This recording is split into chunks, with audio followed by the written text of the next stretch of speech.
Hi viewers, welcome back to our channel हर दिन की बात। उम्मीद है आप सभी ठीक होंगे। आज हम आपके लिए लाए हैं एक इम्पॉर्टेंट स्कॉलरशिप अपडेट जो कि है J&K labour card scholarship 2024। Recently J&K building and other construction workers welfare board ने अपनी वेबसाइट पे एक लेबर कार्ड स्कॉलरशिप 2024 के रिगार्डिंग नोटिस डाली है, जो कि आप स्क्रीन पे देख रहे होंगे अभी। उन्होंने कहा है कि फाइनेंशियल ईयर 2024-25 के लिए एप्लीकेशन स्टार्ट होंगी मंडे 13 मई 2024 से। तो अगर आप भी एक लेबरर यानी मजदूर हैं या कंस्ट्रक्शन वर्कर हैं तो आप भी अपने बच्चों की पढ़ाई के लिए इस स्कीम का बेनिफिट उठा सकते हैं, जिसमें आपको 2500 से लेकर 50,000 तक की स्कॉलरशिप मिल सकती है। अगर आप भी जानना चाहते हैं कि इसकी एलिजिबिलिटी क्या है, कौन सी चीज़ें ज़रूरी हैं इसके लिए, तो नीचे सब्सक्राइब बटन पे क्लिक करें और चैनल सब्सक्राइब करें और वीडियो को लाजमी एंड तक देखें ताकि आपको इस स्कॉलरशिप स्कीम के बारे में सब जानकारी हासिल हो। इस इम्पॉर्टेंट वीडियो को अपने दूसरे मजदूर भाइयों के साथ भी शेयर कीजिएगा ताकि वह भी इस स्कीम से फ़ायदा उठा सकें। तो वीडियो स्टार्ट करते हैं। सबसे पहले मैं आपको बताऊंगा कि J&K building and other construction workers welfare board ने कौन कौन सी स्कीम्स अवेलेबल रखी हैं वर्कर्स के लिए, मजदूर भाइयों के लिए। उन्होंने कौन कौन सी स्कॉलरशिप स्कीम्स या कौन कौन सी असिस्टेंस स्कीम्स यानी जिनसे वो इन मजदूरों की मदद करते हैं, कौन कौन सी स्कीम्स हैं जिनमें आप अप्लाई कर सकते हैं। फिर हम इसके बाद आएंगे लेबर स्कॉलरशिप पर। फिर हम उसके बाद डिटेल में देखेंगे कि लेबर स्कॉलरशिप की एलिजिबिलिटी क्या है, उसमें आपको कितनी स्कॉलरशिप मिल सकती है और आपको कौन कौन सी इंपॉर्टेंट चीज़ें चाहिए उसके लिए। ये जो आप अभी अपनी स्क्रीन पे लिस्ट देख रहे हैं, ये है list of welfare schemes approved by J&K building and other construction workers welfare board for registered construction workers. Registered construction workers के लिए जो जो स्कीमें J&K building and other construction workers welfare board ने अप्रूव की हैं वो इसमें दी गई हैं। सबसे पहली स्कीम है immediate assistance in case of injury to registered construction worker which renders him her unable to work for 1 month. अगर खुदा न खास्ता किसी वर्कर की इंजरी हो जाए, चाहे वो मेल हो फीमेल हो, तो अगर उस इंजरी की वजह से उसको 1 मंथ तक काम नहीं मिल सके, यानी वो काम नहीं कर सकता है 1 मंथ तक, तो उसको J&K building and other construction workers welfare board की तरफ से 5,000 रुपीज एड दी जा सकती है। दूसरी स्कीम है temporary disability caused to registered construction worker at work place that is fracture extra which renders him her unable to work for 3 months. अगर काम के दौरान किसी वर्कर को, किसी मजदूर को खुदा न खास्ता कोई ऐसा हादसा पेश आए जिसकी वजह से उसको कोई टेम्पररी डिसेबिलिटी हो जाए, जैसे कि फ्रैक्चर वगैरह हो जाए, जिसकी वजह से वो फिर 3 मंथ तक काम नहीं कर सकता है, तो उस 3 मंथ्स के लिए उस वर्कर को J and K building and other construction workers welfare board 10,000 rupees तक की एड करता है। तीसरी स्कीम है permanent disability caused due to accident at the work place.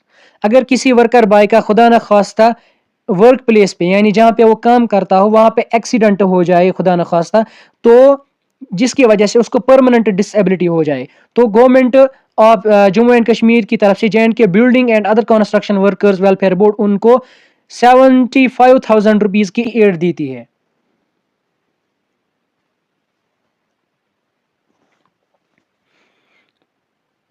इसके बाद है marriage assistance to registered construction worker for marriage of his her dependent.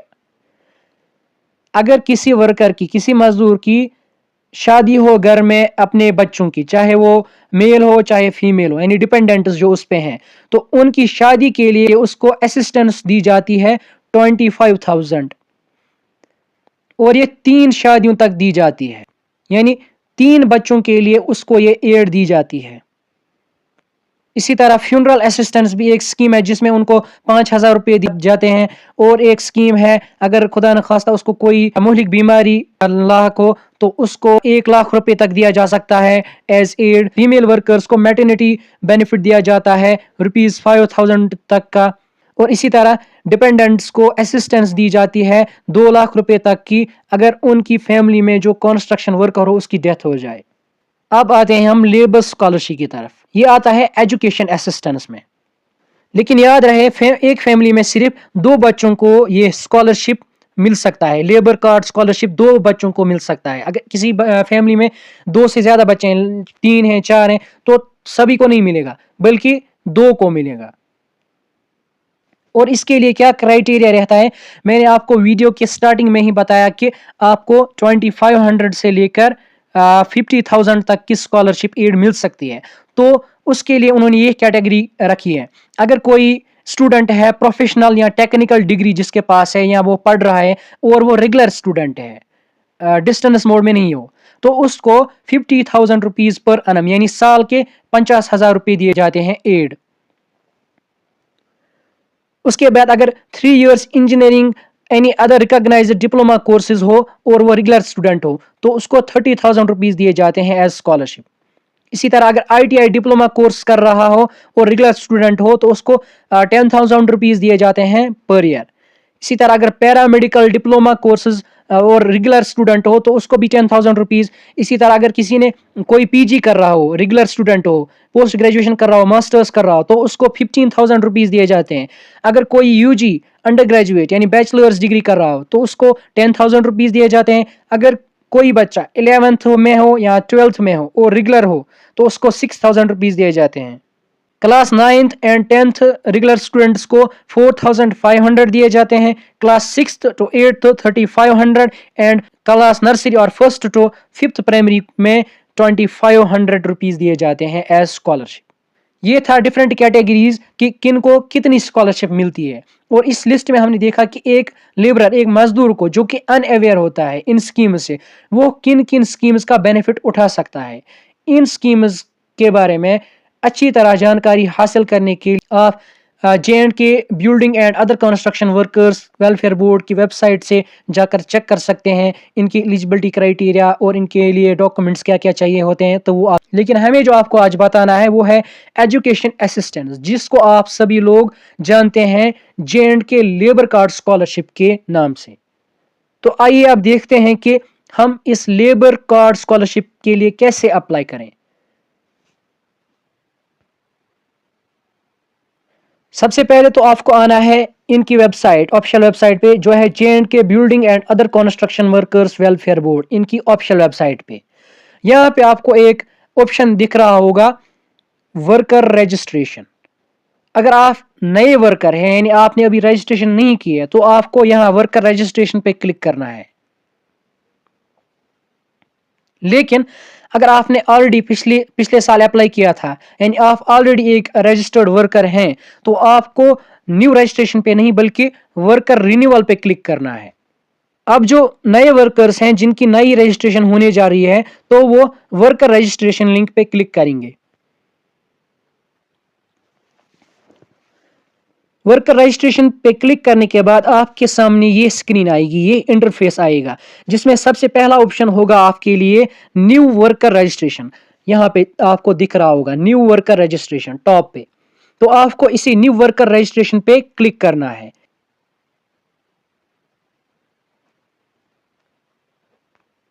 ये आप ऊपर देख सकते हैं कि इन्होंने इंपॉर्टेंट इंस्ट्रक्शंस बताई हैं फॉर वर्कर रजिस्ट्रेशन की, क्या क्या इंपॉर्टेंट चीज़ें हैं जो आपको ध्यान में रखनी है या कौन कौन से वर्कर्स एलिजिबल हैं। तो ये सब इसमें दिया गया है, आप इसको चेक कर सकते हैं खुद भी अपने मोबाइल फ़ोन से। ज़रूरी नहीं आप किसी कंप्यूटर वाले के पास जाएं कि भाई आप हमारा लेबर कार्ड स्कॉलरशिप भर दो, आप अपने फ़ोन से बिल्कुल घर बैठे ये स्कॉलरशिप अप्लाई कर सकते हैं। यहाँ आपको सभी इंस्ट्रक्शंस मिलेंगी जो आपके लिए बहुत ज़्यादा इंपॉर्टेंट रहेंगी, क्या क्या चाहिए, कौन कौन एलिजिबल है, तो ये सब आपको यहाँ पे मिलेगा। Age completed 18 years and less than 60 years, आपकी एज होनी चाहिए 18 ईयर्स से ज़्यादा या 18 ईयर्स और 60 ईयर्स से कम। दूसरा, engaged in any building or other construction work for not less than 90 days during the preceding 12 month। Second important eligibility criteria ये है कि पिछले 12 महीनों में आपने तकरीबन 90 या 90 से ज़्यादा दिनों तक काम ज़रूरी किया हो किसी कंस्ट्रक्शन वर्क पे। तीसरा है रजिस्ट्रेशन इज रिन्यूड एनुअली, अगर कोई रिन्यूअल के लिए अप्लाई करता है, उसको रजिस्ट्रेशन हर साल रिन्यू करनी है। डॉक्यूमेंट्स कौन कौन से चाहिए हैं आपको इसके लिए, यहाँ पे दिया गया है। एज सर्टिफिकेट जो कि होती है स्कूल सर्टिफिकेट या रजिस्ट्रार ऑफ बर्थ सर्टिफिकेट या certificate issued by district medical board, या अगर दोनों भी हो तो ज़्यादा अच्छा है। आइडेंटिटी एंड एड्रेस प्रूफ होना चाहिए। एम्प्लॉयमेंट सर्टिफिकेट होनी चाहिए। Bank passbook, ration card, photo, signature. Employment certificate से मतलब है यहाँ पे जॉब कार्ड। अगर आपके पास जॉब कार्ड है तो आप एलिजिबल हैं, आप अप्लाई कर सकते हैं। न्यू रजिस्ट्रेशन पे क्लिक करने के बाद आपके पास ये इंटरफेस आएगा, वन टाइम वर्कर रजिस्ट्रेशन। यहाँ पे आपको अपना नाम देना है। नाम देने के बाद आपको अपना डिस्ट्रिक्ट देना है, आप किस डिस्ट्रिक्ट से बिलोंग करते हो वो आपको देना है। इसके बाद अपना मोबाइल नंबर यहाँ पे देना है। इसके बाद मोबाइल नंबर पे आपके ओटीपी आएगा तो वो देना है आपको। ओटीपी सबमिट करने के बाद आप यहाँ पे खुद ब खुद आगे फॉरवर्ड हो जाओगे। अब हम आपको दिखाते हैं कि दूसरे पेज पे आपको क्या आएगा। ये J&K building and other construction workers welfare board की ऑफिशियल वेबसाइट से लिया गया एक डॉक्यूमेंट है जो उन्होंने वेबसाइट पे अपलोड किया है, जिसमें वो दिखाते हैं कि आपको रजिस्ट्रेशन कैसे करनी है। मैंने आपको बताया कि न्यू रजिस्ट्रेशन कैसे करनी है, वो आप देखेंगे वहाँ पे। ये वाला पोर्शन मैंने आपको पहले वाला बताया है। इसके बाद आप क्या करेंगे, जब आपके नंबर पे ओटीपी आएगा, ओटीपी देने के बाद आप जब नेक्स्ट पेज पे जाओगे तो वहाँ पे आपको ये फील्ड्स मिलेंगे, ये एरियाज मिलेंगे। पहला होगा आपके पास ये, आपको फिल करने हैं फिल बेसिक डिटेल्स। ये कुछ क्वेश्चंस वहाँ से पूछेंगे, जैसे आपका नाम क्या है, मदर का नाम क्या है, फादर का नाम क्या है, या डीओबी क्या है, मैरिटल स्टेटस क्या है, कौन सी लैंग्वेज बोलते हो, आधार नंबर क्या है, एज क्या है। तो ये सब डिटेल्स फिल अप करने के बाद फोटोग्राफ अपलोड करना है, आपका सिग्नेचर अपलोड करना है, या अगर कोई सिग्नेचर नहीं करता है, थंब करता है, तो उसको वो थंब इम्प्रेशन अपलोड करना है। अपना जेंडर सेलेक्ट करना है, फादर और हस्बैंड का नाम देना है, मदर का नाम देना है। सेलेक्ट नेचर और ट्रेड प्रोफेशन, आपके काम का क्या नेचर है या आपके प्रोफेशन का क्या नेचर है, कौन से मजदूर हो आप, कौन सी लैंग्वेज बोलते हो आप, वो डेट ऑफ बर्थ डालनी है, मैरिटल स्टेटस डालना है, एज डालनी है, कैटेगरी कौन सी है आपकी वो डालनी है, आधार कार्ड का नंबर डालना है, और अगर कोई फिजिकली हैंडीकैप्ड हो तो उसको यस करना है, और अगर नहीं है तो उसको नो करना है। उसके बाद स्टेट, कौन से स्टेट से बिलोंग करते हो, डिस्ट्रिक्ट कौन सा है, तहसील कौन सा है, ब्लॉक, विलेज, ग्राम पंचायत, मोहल्ला, house number, street address, pin code, mobile number. तो ये सभी आपको फिल करने हैं। फिर आपको एक जगह लास्ट वर्किंग डिटेल, यानी आपने लास्ट टाइम काम कहाँ पे किया था, क्या काम किया था, उसकी डिटेल्स देनी है आपको। यहाँ पे जॉब कार्ड नंबर देना है आपको, और पिछले 12 महीनों में आपने कितने दिनों तक काम किया है तो वो आपको लिखना है। इसकी रेंज रहती है 50 से 365 डेज तक, लेकिन आपको याद रखना है कि 90 डेज से कम अगर आपने काम किया है तो आपको ये स्कॉलरशिप नहीं मिलेगी। इसलिए इसका ख्याल रखिएगा, जो जो भी इसके लिए अप्लाई कर रहा है कि उसको 90 डेज से प्लस की जो 12 मंथ्स में वो जॉब होनी चाहिए, वो वर्क होनी चाहिए।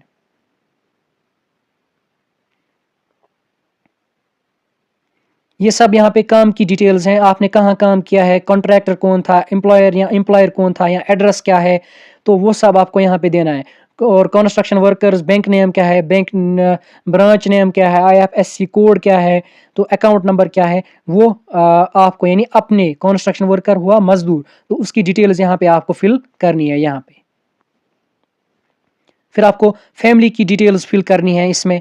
तो ये सब आपको आसानी से आएगा, लेकिन मैं आपको सजेस्ट करूंगा, बेस्ट रहता है कि आप किसी कंप्यूटर वाले के पास जाओ, क्योंकि ये एक लेंथी फॉर्म है और इससे उन लोगों की भी हेल्प हो जाती है। इससे कंप्यूटर वालों को भी मौका मिलता है कुछ कमाने का, और ऊपर से ये फॉर्म लेंथी है, तो इस वजह से बेस्ट रहेगा कि आप कंप्यूटर वाले के पास ही जाओ, तो उनको बोलो कि भाई हमें ये फॉर्म सबमिट करना है। लेकिन ऐसा भी कोई मुश्किल नहीं है, अगर कोई चाहता है तो वो फ़ोन से भी अप्लाई कर सकता है। तो ये सब डिटेल्स देने के बाद आपको लास्ट में सबमिट करना है, और यहाँ पे दिखा रहा है कि आपको 140 रुपीज़ का फ़ी भी भरना है। इसमें 140 रुपीज़ का फ़ी आपको लास्ट में भरना है, और उसके बाद आपको सबमिट करना है अपनी एप्लीकेशन। तो टोटल इसमें 5 स्टेप्स आते हैं। पहला आता है बेसिक डिटेल्स आपको सबमिट करनी है, दूसरा आता है फैमिली डिटेल्स, तीसरा आता है अटैचमेंट्स, यानी कुछ फाइल्स वगैरह, जैसे जॉब कार्ड हुआ, जैसे डीओबी हुई, तो वो चीज़ें जो आपको इसके लिए चाहिए होती हैं वो। उसके बाद प्रीव्यू का बटन आएगा, यानी आपको चेक करना है कि मैंने जो इन्फॉर्मेशन दी है वो ठीक है या गलत है। अगर कहीं पे कोई मिस्टेक हुई हो तो वो आप रेक्टिफाई कर सकते हैं, वो आप चेंज कर सकते हैं उस जगह। और उसके बाद फाइनल सबमिट करने के बाद आपको पेमेंट का ऑप्शन आएगा, जो मैंने बोला अभी 140 रुपीज़ आपको पेमेंट करनी है। तो उसके बाद आपको एक एप्लीकेशन नंबर मिलेगा, जैसा कि आप यहाँ पे देख रहे होंगे, यहाँ पे एक एप्लीकेशन नंबर है। मैं थोड़ा इसको जूम करता हूँ, ये एक एप्लीकेशन नंबर है। इसके जैसा ही आपको भी एक एप्लीकेशन नंबर मिलेगा, तो आपको वो याद रखना है, अपना एप्लीकेशन नंबर। उसके बाद आपको जनरेट चालान पे क्लिक करना है, फिर सबमिट चालान करना है।